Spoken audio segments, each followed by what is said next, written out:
dalam acara kita diskusi virtual yang pada hari Kamis tanggal 2 Juni tahun 2022 ini mengambil tema pertobatan sejati Raja Daud.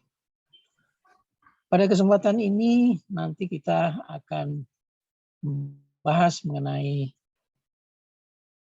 apa yang terjadi dalam kehidupan Raja Daud yang sangat kontroversial dalam hal kejatuhannya atas dosa menghampiri seorang wanita yang bernama Batseba. Dan malam ini tema akan dibawakan oleh dua orang pembicara kita, yaitu masing-masing Pendeta Yanto Situmorang, sarjana teologi, yang akan menyampaikan subtema kejatuhan Daud dalam dosa menghampiri Batseba. Dan pembicara kedua, Pastor Mikal Kutana Worotikan, sarjana teologi, yang akan menyampaikan subjudul Teguran Tuhan untuk Daud dan Pertobatan Sejati. Sebagai fasilitator dari diskusi kita malam ini adalah Pastor Dr. Saud MS. Dan kemudian saya sendiri sebagai moderator, dan Bapak Ibu, dalam diskusi ini kita harapkan nanti dari hamba-hamba Tuhan yang ada maupun para partisipan yang lain untuk memberikan satu respon dan satu mungkin sharing mengenai pengalaman-pengalaman pribadi yang terkait dengan dosa-dosa yang dilakukan oleh Daud dan Batseba yang mungkin juga kita melihat di sekitar kita, dan mudah-mudahan bukan kita sebagai pelakunya, di mana dosa itu menjadi sesuatu yang fatal di mata Tuhan, tetapi saat sadar maka bagaimana bentuk pertobatan sejati yang dilakukan oleh Daud dan mestinya juga Batseba. Mari saudara-saudara, kita segera memberi kesempatan pada para pembicara kita, dan untuk yang pertama kali ini dengan waktu kurang lebih 20 menit, kurang lebih 20 menit untuk masing-masing pembicara, dan dimulai oleh Pendeta Yanto Situmorang, sarjana teologi. Dipersilakan Bapak Pendeta. Shalom Bapak Ibu. Jumpa lagi dengan saya. Yanto Situmorang. Saya sudah lama tidak ikut ya. Ibarat kapal selam, menyelam, muncul, menyelam, muncul. Tapi ya, saya tetap berdoa. Saya tetap dukung dalam doa supaya pekerjaan Tuhan ini tetap jalan dan berjalan terus sampai Tuhan Yesus datang. Amin. Kalau saya dikasih tema malam hari ini oleh Pak Saud, saya percaya pasal ayat-ayat ini semua tidak asing lagi bagi kita, khususnya yang sudah hamba Tuhan. Kalau kita belajar dari pasal 11 ini, 2 Samuel yang sudah diberikan pada saya, ayat 1 sampai ayat 21, di sana dikatakan bahwa Daud itu seorang yang hebat. Kalau di dalam Mazmur dikatakan dia seorang pemazmur yang dikagumi orang. Saudaraku, ayat 1 dikatakan di sana, pada pergantian tahun, pada waktu raja-raja biasanya maju berperang, maka dikatakan di sana Daud menyuruh Yoab maju beserta orang-orangnya dan seluruh orang Israel, mereka menggunakan memusnahkan Bani Amon dan mengepung kota Rabah, sedangkan Daud sendiri tinggal di Yerusalem. Saudaraku, kita lihat situasi perang, seharusnya seorang pemimpin ada di barisan depan. Ngapain? Memimpin. Seorang pemimpin biasanya membuat satu arahan-arahan, membuat satu ketenangan-ketenangan supaya prajurit bisa tenang, supaya prajurit apa yang masih kurang, Daud atau seorang pemimpin bisa arahkan itu. Tapi Bapak Ibu, kebalikannya, justru dia memilih untuk tinggal. Saudara, bayangkan tentara-tentara pada saat itu, mereka tidak pikir apa-apa. Dan mereka tidak komplain, saudara. Mereka tidak berkata, wah, kok seorang pemimpin kok malahan tinggal, malahan tenang, tidur, dan lain sebagainya. Enggak. Tapi namanya prajurit, firman Tuhan berkata, seorang prajurit tidak memusingkan dirinya sendiri akan penghidupannya. Semua tentara-tentara yang sudah teruji, tentara-tentara yang sudah siap perang, apapun yang diperintahkan siap. Pertanyaannya sekarang, kenapa Daud kok dalam situasi seperti itu dia memilih, jatuh Alkitab saya. Lalu semangat.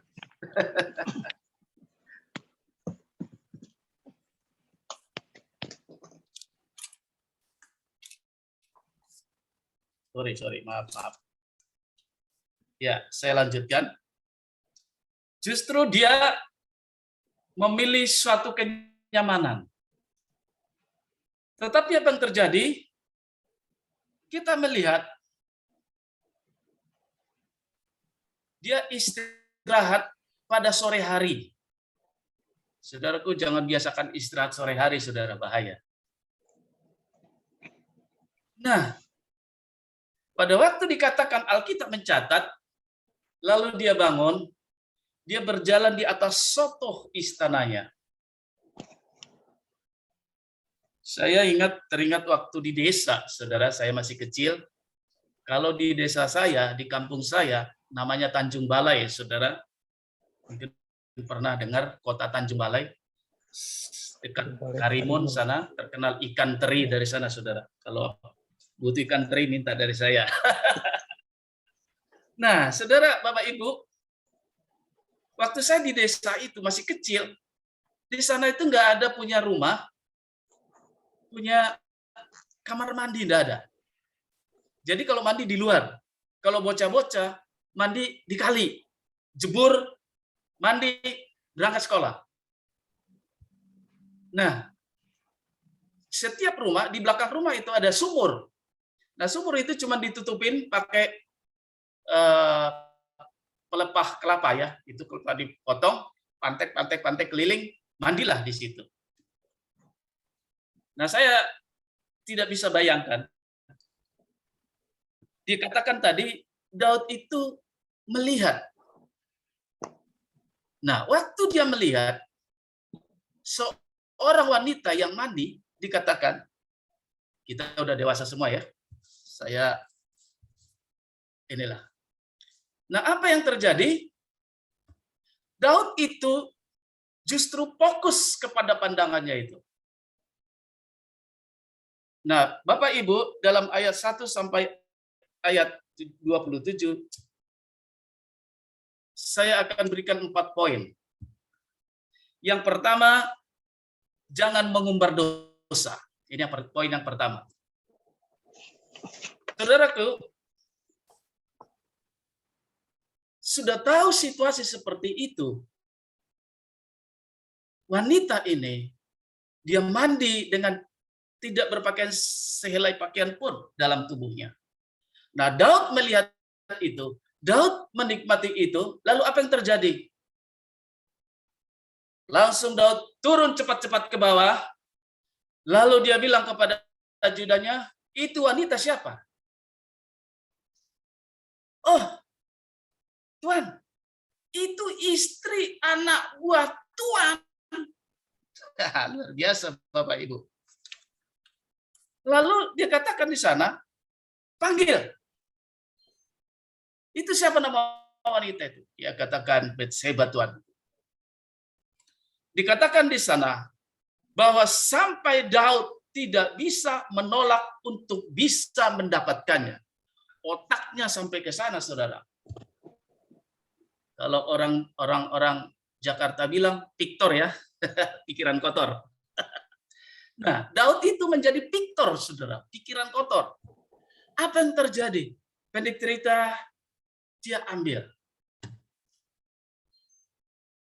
Dia tidur, dia suruh pulang, lalu beberapa minggu-minggu kemudian datang perintah, katakan aku sedang hamil.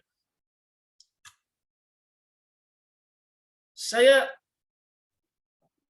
tidak dapat membayangkan betapa Daud, seorang pemimpin, dia bisa melakukan hal yang jelek terhadap anak buahnya.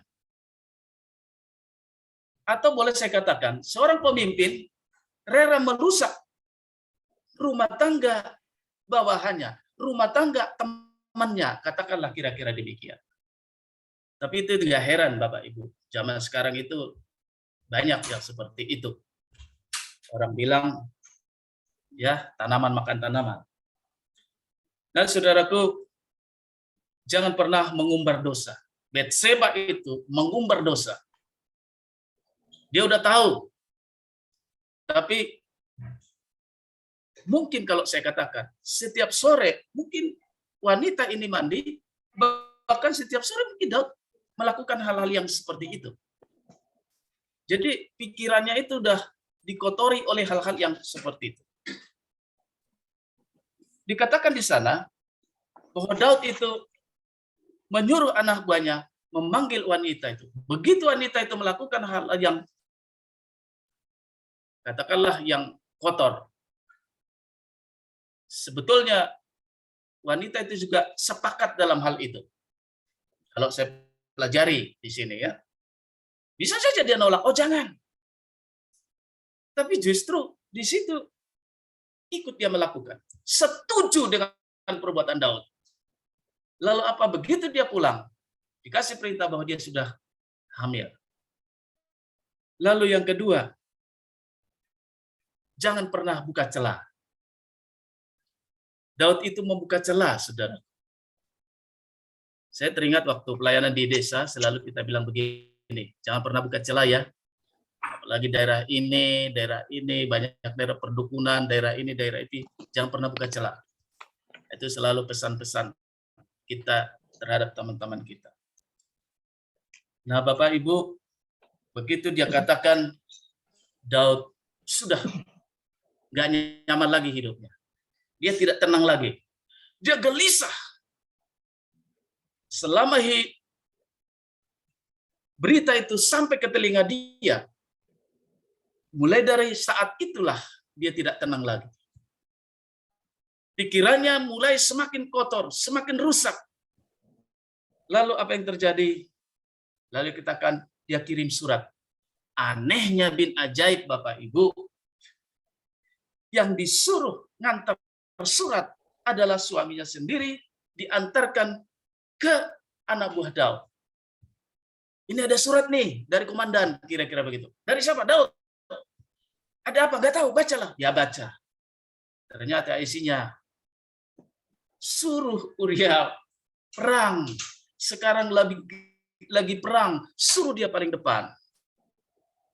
Saudara yang kasih dalam nama Yesus, saya katakan, yang ketiga, jangan pernah kompromi dengan hal-hal kejahatan.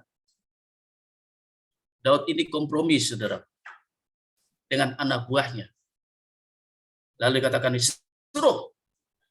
Pertanyaannya sekarang, kalau saya lihat di sini ya, dalam pasal 11 ini, dikatakan ayat selanjutnya, lalu Betseba menyuruh orang beserta bertanya tentang perempuan itu, dan orang berkata itu adalah Betseba binti Eliam, istri Uria. Lalu ayat 15, mengandunglah perempuan itu, dan disuruhlah orang memberitahukan kepada Daud.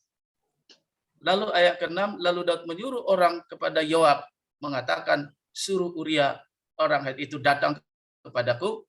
Maka Yoab menyuruh Uria menghadap Daud. Begitu Daud datang, ada apa Tuhan? Bayangkan sedang perang, disuruh manggil dari peperangan. Panggil, hadap Tuhan, hadap raja, hadap pemimpin. Sedang situasi perang, suruh pulang menghadap Daud. Daud bilang, Uria bilang, ada apa? Sudahlah, kau tenangkan pikiran, tenangkan hati, istirahat dulu di sini. Lalu kau pulang ke rumahmu, kau makan tidur bersama dengan istrimu. Saudaraku, kita lihat hati Uria begitu polosnya. Betul-betullah dia seorang tentara yang hebat, yang luar biasa. Apa jawabannya? Ayat 13. Tetapi Uria berkata kepada Daud, tabut serta orang Israel dan orang Yehuda diam dalam apa? Pondok. Juga tuanku Yoab dan hamba-hamba tuanku sendiri tinggal berkemah di padang. Masakan aku pulang ke rumahku untuk makan minum dan tidur dengan istriku demi hidupmu, tuanku dan nyawamu. Aku takkan melakukan hal ini. Kata Daud kepada Uria, kalau begitu tinggallah hari ini di sini. Besok aku akan melepaskan engkau pergi. Saudaraku, kita tahu cerita ini.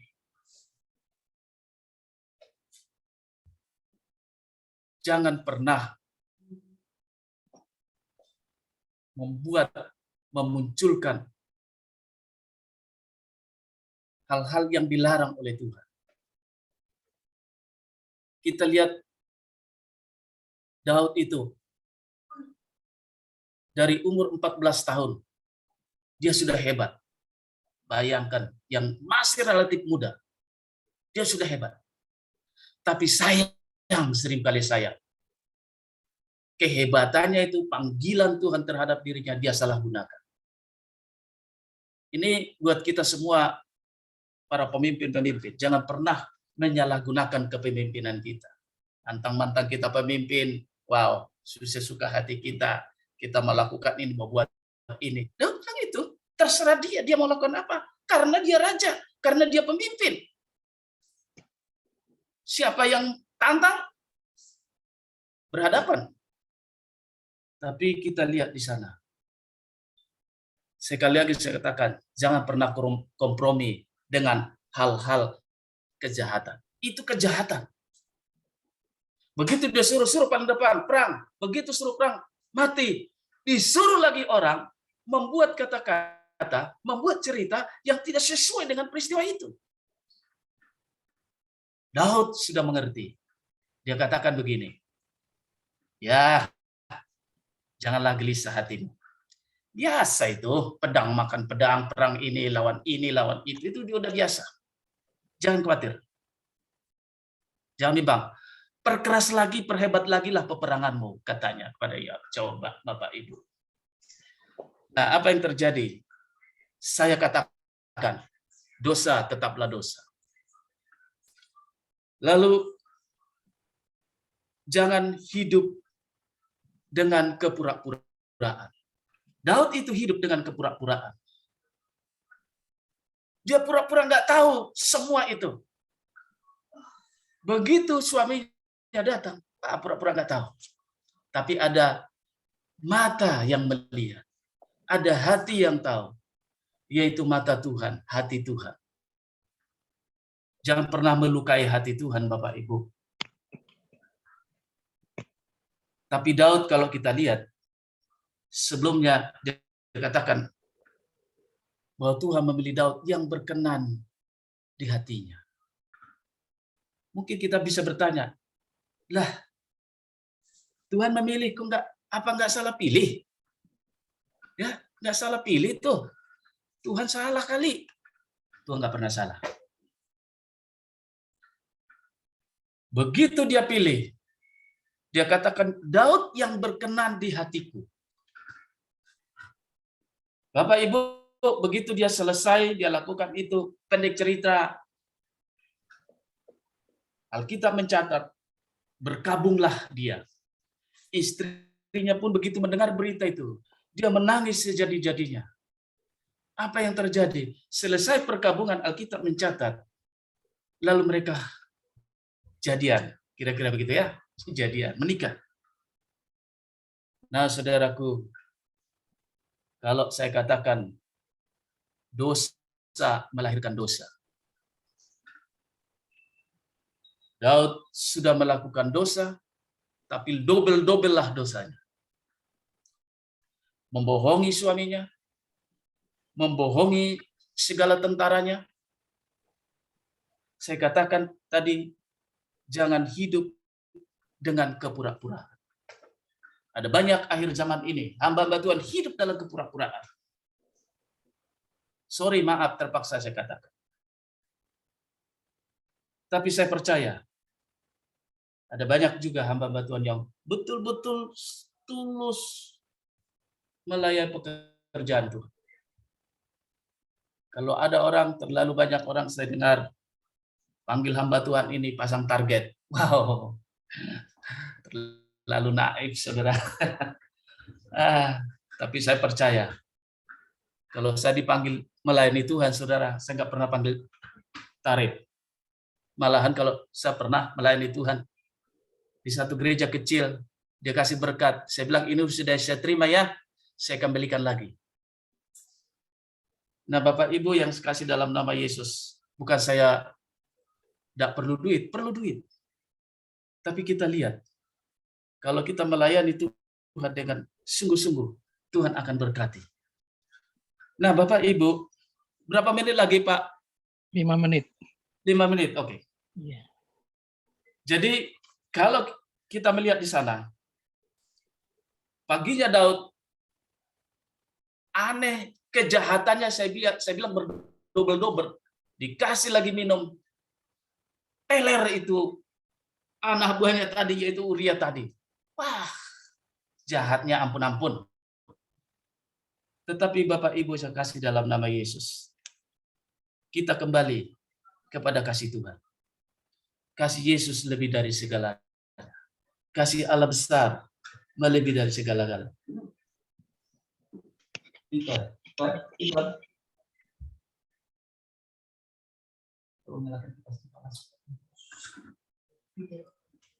Nah, Bapak Ibu,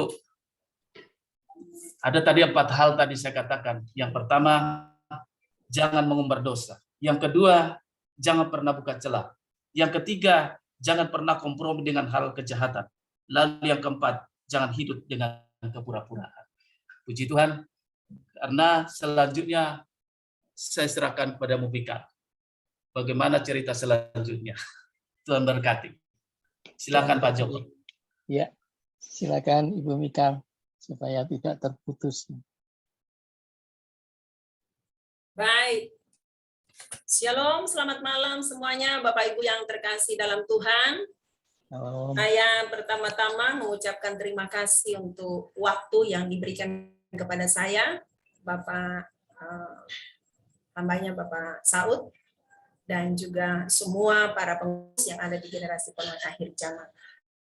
Ya, kita akan lanjut di dalam pembahasan kita pada malam hari ini, dan saya diberikan satu topik yaitu teguran Tuhan kepada Daud. dan bagaimana Daud mengalami pertobatan yang sejati.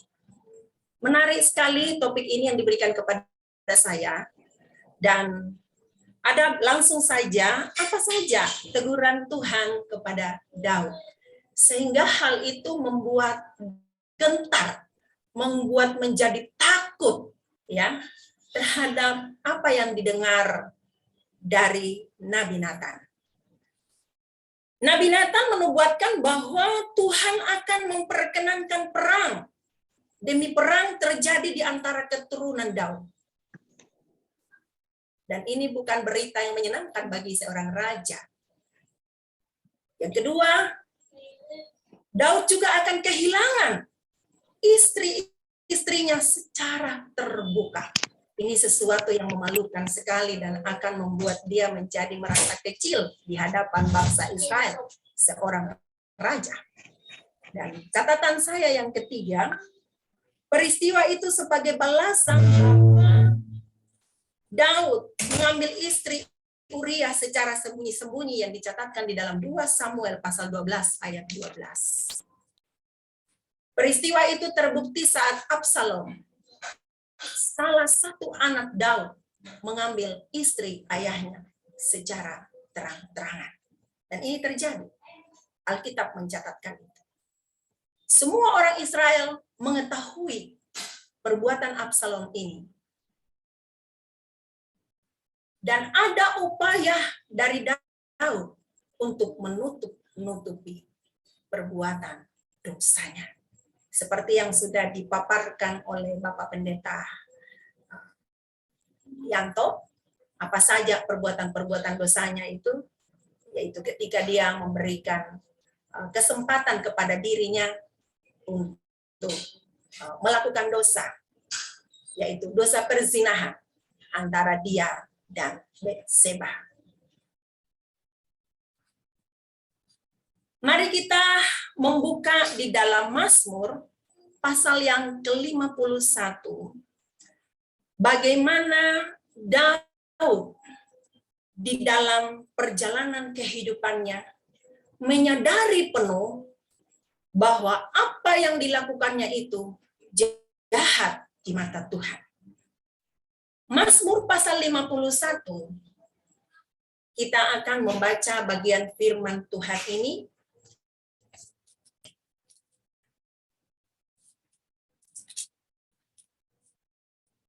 Ya.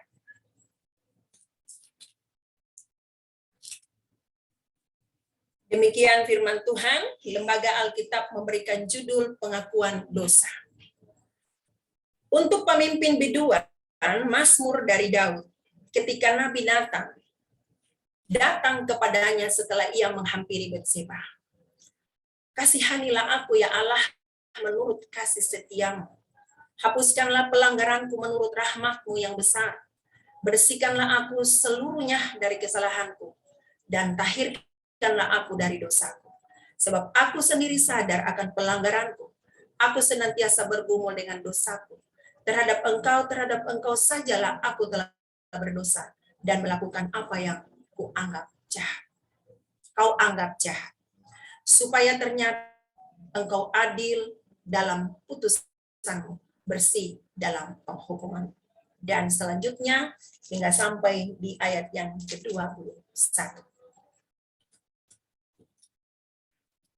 Bapak Ibu Saudara yang terkasih dalam Tuhan, santai saja, rileks ya. Kalau Pak Pendeta Situmorang sudah menjabarkan latar belakang dari peristiwa yang terjadi dilakukan oleh Daud bersama Betseba, yang hal ini merupakan hal yang kontroversial. Seolah malu untuk membicarakannya, saya sebagai wanita, seolah malu untuk membicarakannya. Tapi ini ada di dalam Alkitab yang harus kita pelajari, dan pesan apa yang kita mau dapat dari bagian ini. Saya akan langsung di dalam bagian pembacaan kita di dalam Mazmur pasal yang ke-51. Merupakan Mazmur ini merupakan bagian-bagian dalam ucapan-ucapan yang diutarakan oleh Daud kepada siapa? Yaitu kepada Allah. Dalam pengakuan-pengakuan yang jujur di hadapan Tuhan. Ketika dia mendengar bagaimana Nathan adalah seorang nabi datang berbicara kepadanya. Dan hal itu menggetarkan hatinya.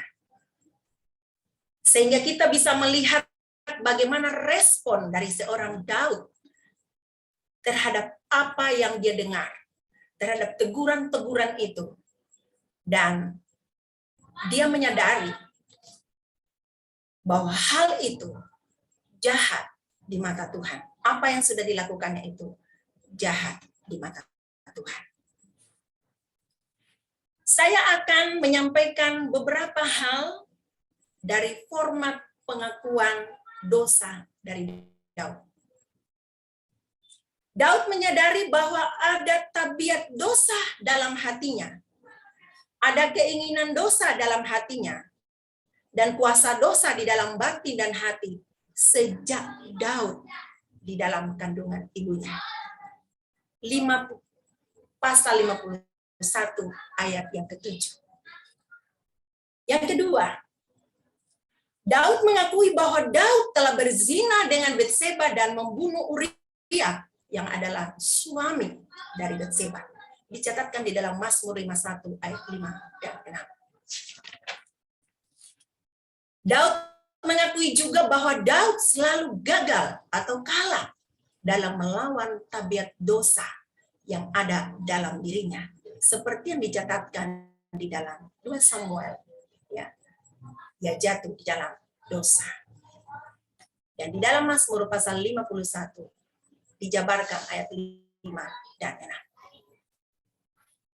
Apa permintaan Daud kepada Tuhan? Ayat 3 dari pasal 51. Dia tuturkan dari dalam mulutnya. Hapuskanlah pelanggaran saya dan kasihanilah aku, ya Allah. Saya melihat di dalam bagian ini ada sebuah ketulusan, kejujuran dari perkataan dari seorang Raja Daud. Permintaan di dalam ketulusan. Hapuskanlah pelanggaran. Berarti ada kesalahan atau dosa. Yang kedua, permintaan Daud kepada Tuhan yang kedua, bersihkanlah aku seluruhnya dari kesalahanku dan sucikanlah aku dari dosaku. Dicatatkan di dalam Mazmur pasal 51 ayat 4 dan 9.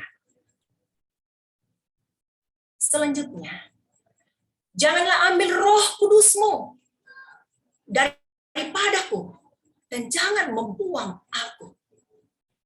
Ini adalah salah satu kesadaran tertinggi yang menyadari, dan ini menggetarkan, berita itu menggetarkan oleh Raja Daud. Dan dia menyadari kapasitasnya sebagai seorang raja dan juga sebagai nabi. Sehingga dia berbicara kepada Tuhan. Karena dosanya, pelanggarannya yang sudah menyakiti hati Allah. Karena jelas, kenapa? Ini merupakan jahat di mata Tuhan. Karena Betseba adalah istri sah dari Uria. Dan Uria itu adalah orang yang baik, dan dia adalah pasukannya. Dia adalah prajuritnya di dalam medan perang bersama-sama dengan dia. Sehingga dia katakan, dan dia tahu ketika jatuh di dalam dosa, ada satu hal yang menakutkan bagi dia ketika Roh Kudus Tuhan meninggalkan dia. Dia tidak akan bisa melakukan apa-apa lagi. Oleh sebab itu, di dalam Mazmur 51 ayat 13, dia berseru, janganlah ambil rohmu daripadaku, dan jangan membuang aku. Menyentuh sekali saya membaca bagian ini. Bagaimana kejujuran dari seorang Raja Daud menyadari fakta bahwa dia sudah jatuh di dalam dosa. Selanjutnya, ayat 51, pasal 51 ayat 11 dikatakan, hapuskanlah kesalahanku. Jadikanlah hatiku hati saya kudus dan perbaharuilah batinku dengan kuasa Roh Kudus-Mu. Dicatatkan di dalam ayat yang ke-14. Permintaan lagi selanjutnya dia katakan, karena dia menyadari bahwa bagian-bagian di dalam dirinya sudah hilang. Lalu dia katakan, lengkapi, sertai hidup saya dengan Roh-Mu yang kudus. Dan selanjutnya, berilah saya damai sejahtera-Mu yang datang dari Roh-Mu yang kudus, dan berkatilah umat-Mu, yaitu umat Israel. Dicatatkan di dalam ayat 14, ayat 17, ayat 20, dan ayat 21. Apa isi pernyataan Daud? Ada dua bagian. Bahwa dosa tidak bisa dihapus dengan mempersembahkan korban bakaran dan korban sembelihan. Dicatat di dalam pasal 51 ayat 18. Dan kalau kita kaitkan di dalam perjanjian baru tentang pengorbanan yang sesungguhnya, penghapusan dosa hanya dilakukan oleh darah Yesus Kristus. Yang kedua, dosa Daud hanya dapat dihapus oleh Allah dengan anugerahnya. Dicatatkan di dalam ayat yang ke-19. Ini begitu penting kita melihat pada apa isi dari pernyataan Daud.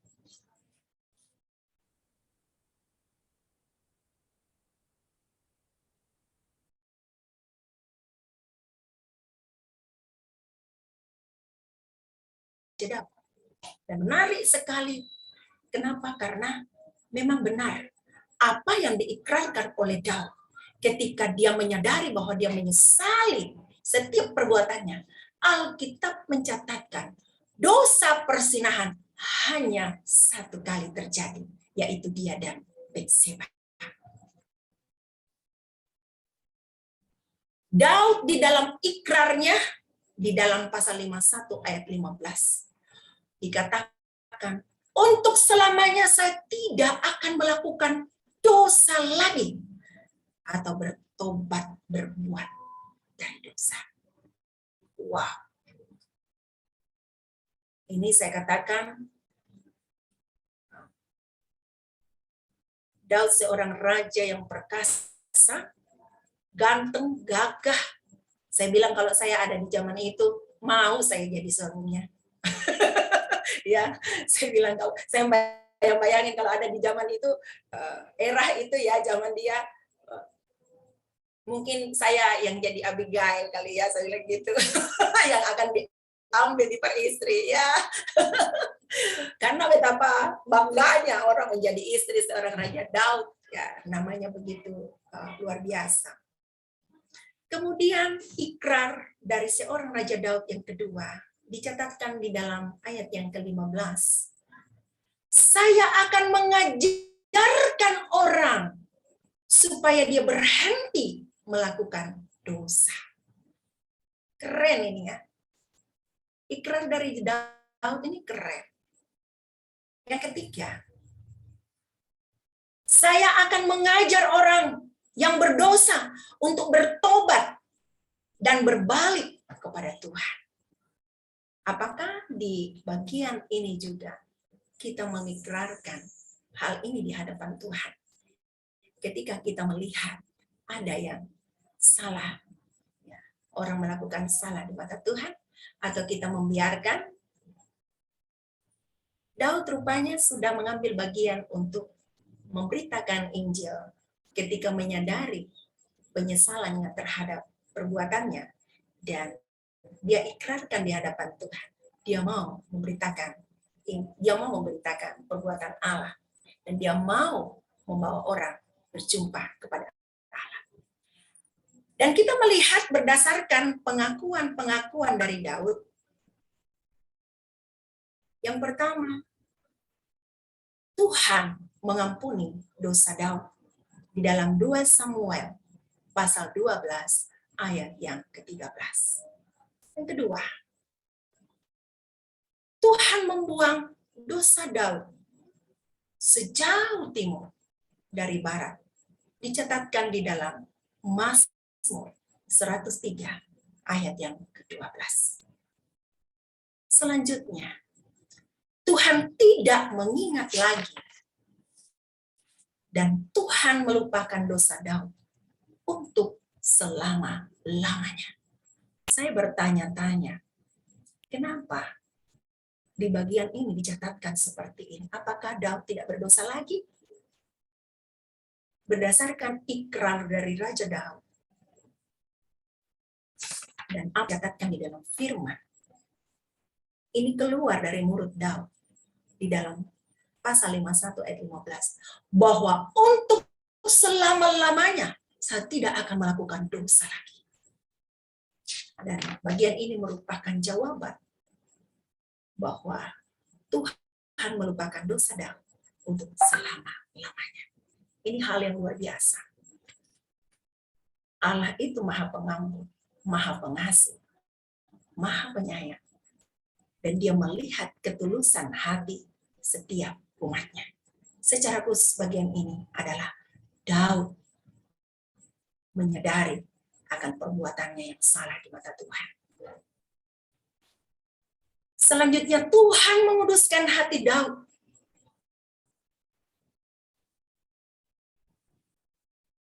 Dan kita melihat ada hadiah yang diperoleh oleh Daud ketika dia berdamai dengan dirinya, memperoleh pengampunan dari Tuhan, diberikan anak di dalam pernikahannya, yaitu anak kedua dari pernikahannya dengan Betseba, karena anak pertama meninggal, ya, mati. Itu bagian dari hukuman dari Tuhan. Kemudian lahirlah anak kedua. Boleh jawab siapakah anak kedua itu dari pernikahan antara Daud dan Betseba?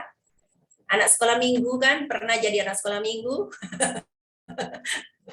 Siapa yang tahu? Raise hand. Siapa anak kedua dari pernikahan Raja Daud? Anak Daud kan banyak ya. Siapa anak kedua dari pernikahan Raja Daud dengan Betseba? Salomo. Salomo. Dikasih hadiah. Yes. Dan nama lain.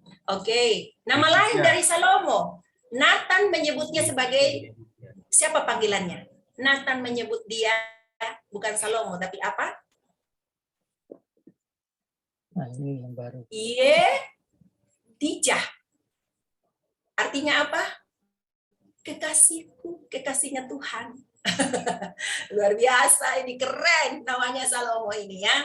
Jadi dari pernikahan Daud dan Betseba, ketika mengalami pemulihan, Daud sudah berdamai dengan dirinya, berdamai dengan Allah, dan mengakui dengan jujur di hadapan Tuhan.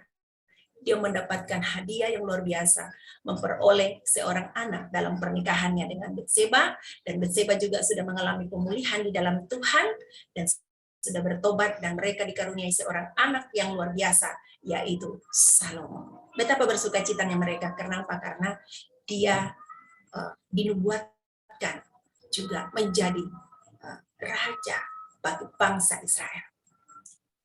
Bagaimana keberhasilan seorang Salomo menjadi raja bagi bangsa Israel? Itu adalah hasil atau peranan yang luar biasa dari seorang ibunya yang cantik, yaitu Batseba. Hadiah yang luar biasa yang diterima di dalam pertobatannya, pengakuannya, ketulusannya di hadapan Tuhan. Nyata bagi kita sampai hari ini. Dan melalui keturunan dialah ya, Yesus lahir. Saudara-saudaraku yang terkasih dalam Tuhan, sebagai kesimpulan, marilah semua mengakui dosa kita dengan mengikuti format dari Daud. Pengakuan Daud di dalam Mazmur 51. Jangan sembunyikan dosa, sebab siapa yang menyembunyikan pelanggarannya tidak akan beruntung. Garis bawahi. Jangan sembunyikan dosa. Siapa yang menyembunyikan pelanggarannya tidak akan beruntung. Kalimat selanjutnya dikatakan, tetapi siapa yang mengakuinya dan meninggalkannya, yaitu meninggalkan dosa, akan disayangi oleh Allah. Amsal 28 ayat 13 yang adalah tulisan dari seorang Salomo. Selanjutnya, yang kita harus tahu bahwa pasti dosa-dosa kita dihapuskan oleh Tuhan dan hati kita disucikan dan dikuduskan oleh darah Kristus. Di dalam Matius pasal yang ke-9 ayat yang kedua mengatakan, percayalah hai anakku, dosamu sudah diampuni Allah oleh darah Kristus. Ketika kita menyadari kita memiliki dosa, kebencian, dendam, amarah, masih suka istri orang atau suka suami orang, tinggalkan dan harus terbuka di hadapan Tuhan. Ya, atau dosa-dosa yang lainnya seperti yang Daud katakan. Selidikilah aku ya Tuhan. Artinya ada yang tersembunyi, harus diakui, harus terbuka. Siapa yang mau beruntung, lakukan apa yang firman Tuhan katakan di dalam Amsal pasal 28 ayat 13. Dan percaya seperti yang dialami oleh Daud ketika datang kepada Tuhan di dalam ketulusan, semuanya diakui di hadapan Tuhan. Semua terbuka, tidak ada yang tersembunyi. Dan di dalam pengakuannya yang begitu jujur dan terbuka itu, Tuhan menganugerahkan pengampunan. Sehingga dia memperoleh hal-hal yang luar biasa di dalam kehidupan Daud. Masih adakah waktu? Masih boleh. Ya. 5 menit lagi boleh. Ya, mungkin kita akan masuk di dalam diskusi saja, karena beberapa materi yang saya siapkan ini, saya pikir saya hanya ada di topik teguran Tuhan kepada Daud dan juga pertobatan sejati dari seorang Daud. Demikian apa yang saya paparkan pada malam hari ini, dan saya kembalikan kepada host untuk segera mengambil alih. Atau moderator. Terima kasih. Terima kasih Bu Pastor Mikal, juga Pak Yanto Panjaitan, Pendeta Yanto Panjaitan, yang telah menyajikan secara runtut peristiwa-peristiwa yang terjadi atas seorang raja besar, Daud, yang selalu menang dalam setiap perlawanan dan peperangannya. Tetapi ketika berhadapan dengan seorang wanita, di situ dia jatuh, bahkan dia bersiasat tega untuk mengalirkan darah suami dari wanita yang telah menggoda hatinya. Tetapi itu kemudian menjadi satu model dan contoh bagi kita bahwa orang besar sebesar Raja Daud bisa jatuh, apalagi orang-orang kecil seperti kita. Tetapi tidak berarti bahwa orang-orang kecil itu tidak bisa bertahan. Bahkan mungkin banyak yang bisa bertahan lebih dari Raja Daud dalam melawan musuh yang bernama wanita atau seksualitas. Terima kasih Bu Pendeta dan Pak Pendeta. Dan kita akan masuk di dalam diskusi kita malam ini, sebelum nanti mungkin Pastor Dr. Saud akan meramu ya, jadi satu kesatuan dan kemudian memberikan satu tafsiran untuk masa kini. Langsung aja Bapak Iya. Langsung aja kepada tanya jawab. Nanti pas kali mau Tanya jawab. tutup baru saya rangkum. Ya. Iya. Saya pikir begitu, Pak. Maka kita sekarang masuk ke tanya jawab dan dipersilakan untuk Bapak Ibu yang akan bertanya atau menyampaikan satu pendapatnya untuk raise hand, beri tanda di HP atau di laptop Bapak Ibu. Dipersilakan. Ini yang sudah memberi tanda ini Pak Andre. Baik Pak Andre, kalau sudah memberi tanda.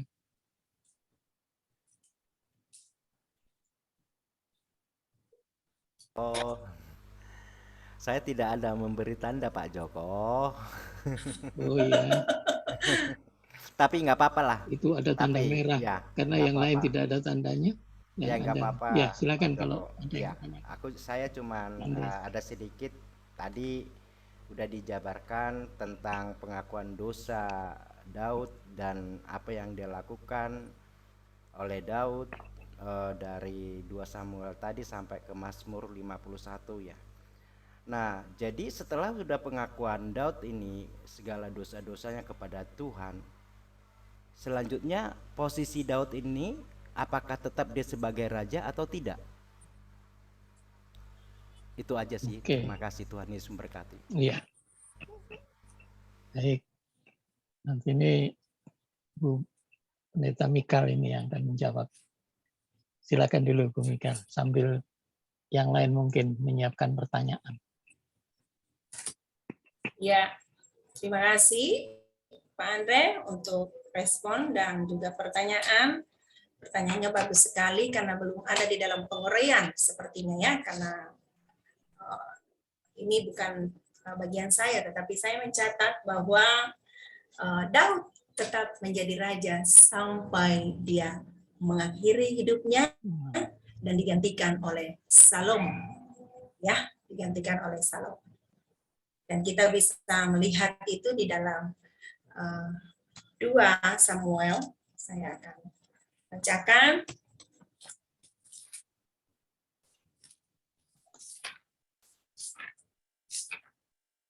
Terakhir. Ya. Ayat terakhir. Ya. Salomo 12. 2 Samuel 12 di ayat yang saya akan bacakan di ayat yang ke-20 ya.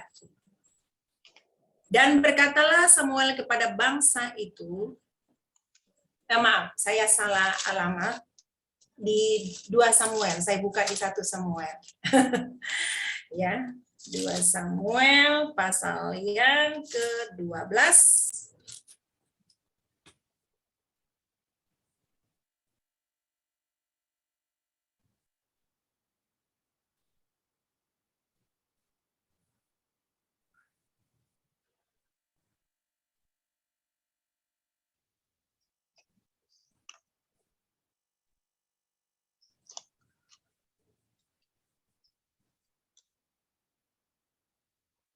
Dua Samuel pasal yang ke-12 bukan Pak?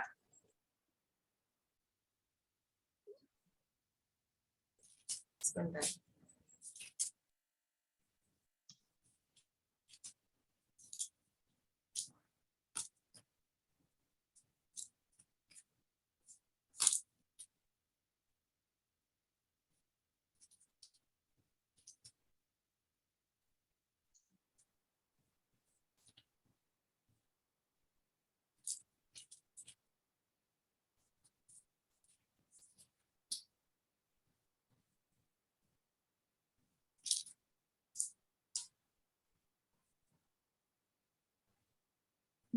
Bisa dibantu Pak Dr. Saud di 2 Samuel pasal berapa, saya baru cari ini, tentang ketika Betseba datang menghadap raja dan meminta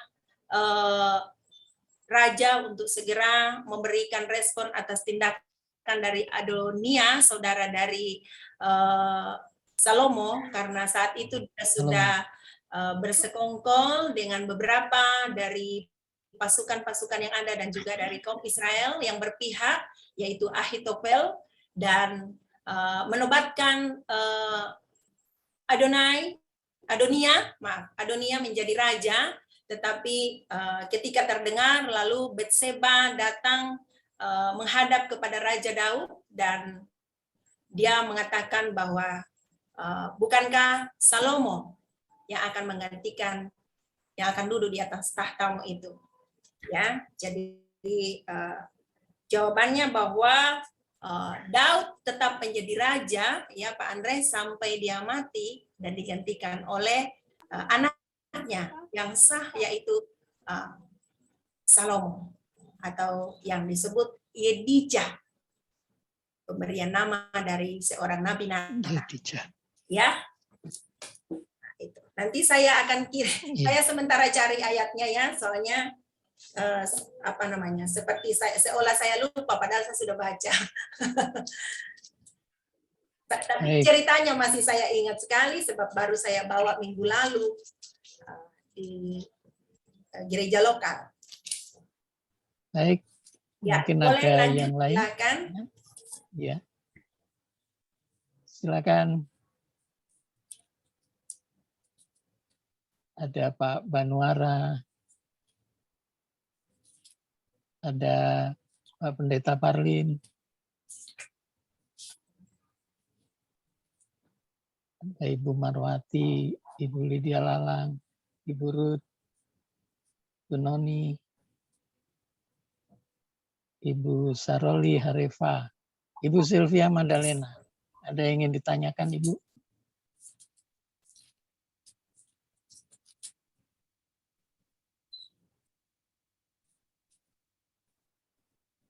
Ini pada tutup kamera dan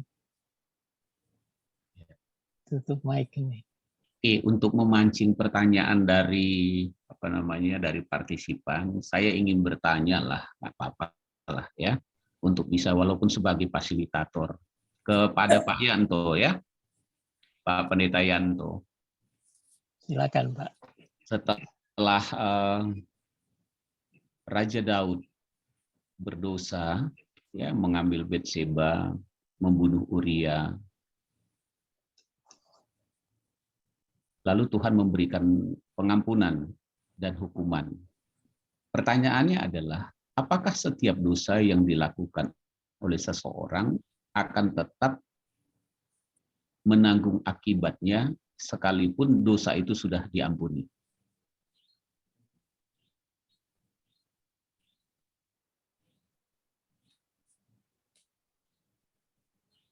Silakan, Pak Pendeta Yanto. Pak Pendeta Yanto, oleh pertanyaan saya terlempar, dia keluar ya. Udah masuk lagi? Belum lihat. Udah masuk. Cuman masih masuk. Ya. Ya. Karena kan sering kita juga berpikir sebagai anak-anak Tuhan. Oh iya, sudah. Gitu ya. Mic-nya belum dipasang. Sebagai anak Tuhan, kita terlalu mudah berpikir kalau kita berbuat dosa, ya kita sudah minta ampun, lalu Tuhan ampuni, dan akibatnya mungkin tidak ya, juga tidak akan kita tanggung atau juga diselesaikan tuntas sama sekali. Nah, kira-kira seperti itu. Nah, mungkin Ibu Mikal dulu kalau Pak Yantonya masih ini. Mana saya lihat Pak Yantonya. Nah, silakan Pak Yanto. Nah, sudah. Ya. Shalom Pak Yanto, apakah tadi cukup mendengar pertanyaan saya atau saya ulangi lagi?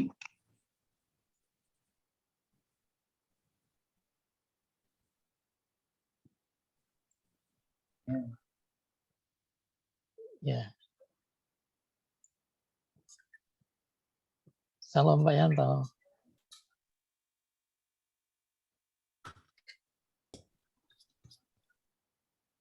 Ya mungkin ke Ibu Mikal, kalau Pak Yantonya mungkin terganggu sinyalnya atau apa. Silakan Ibu Mikal. Ya, terima kasih Bapak Pendeta Saud untuk pertanyaannya.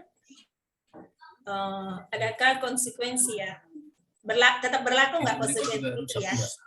Ya, kalau kita melihat dari apa yang Raja Daud tuturkan di dalam Mazmur 51, dia menyadari bahwa ada konsekuensi dari setiap perbuatannya itu.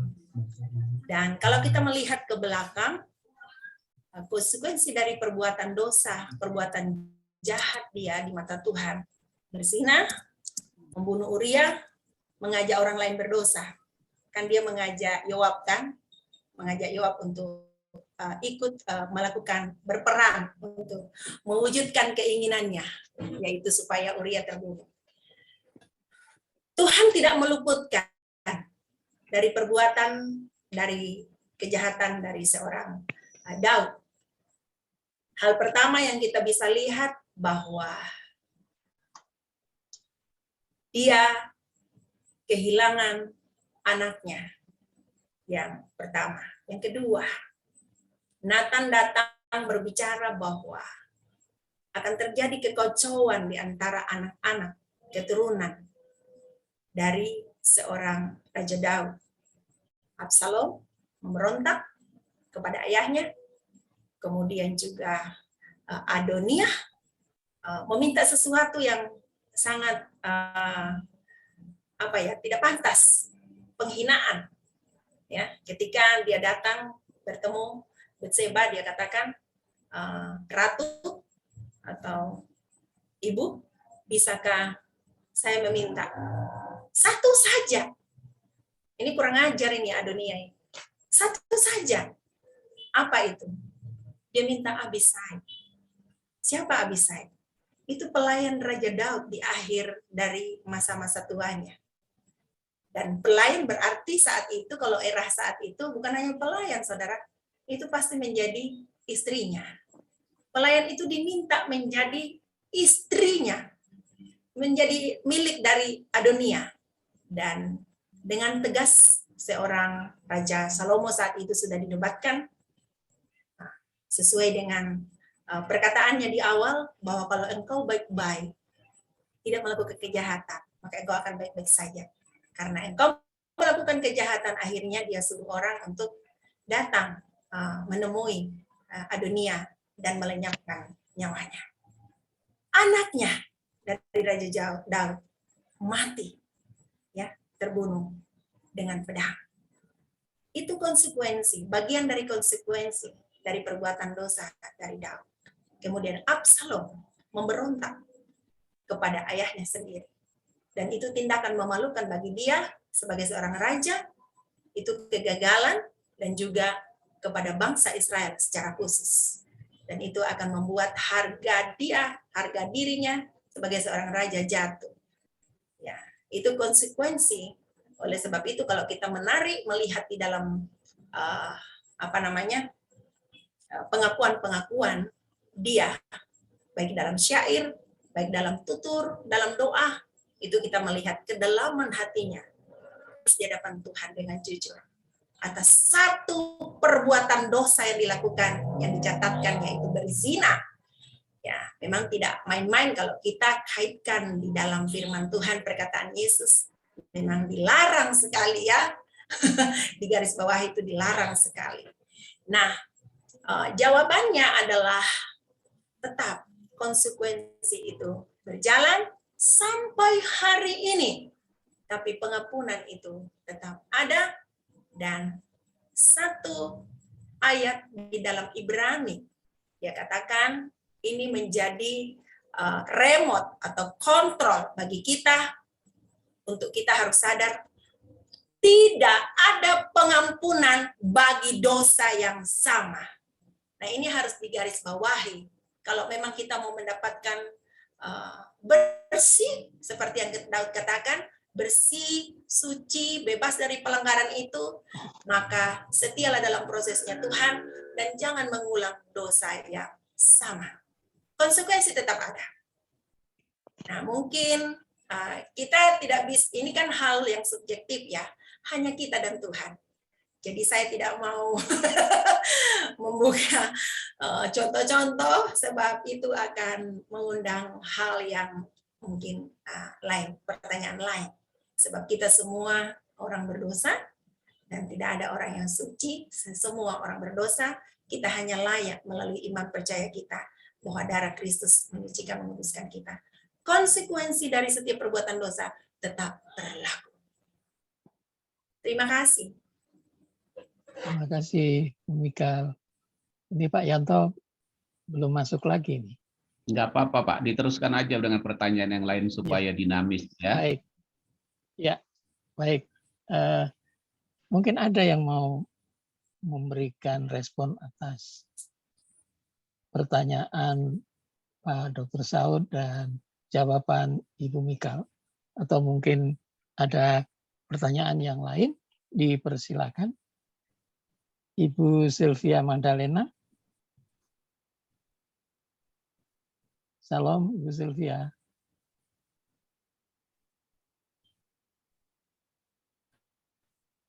Baik. Ibu Ida Manalu.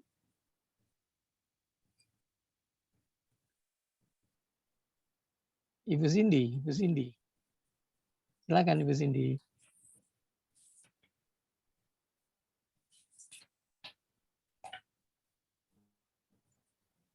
Silakan Ibu Cindy.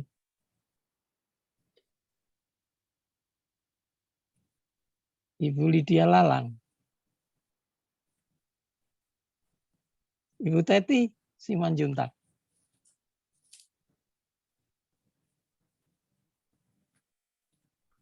Ya mungkin Ada yang mau ditanya? ya mungkin karena ini kita kan diskusi virtual ya. Jadi supaya aktif, kalau saya memang sangat aktif karena memang suka melalui diskusi ya.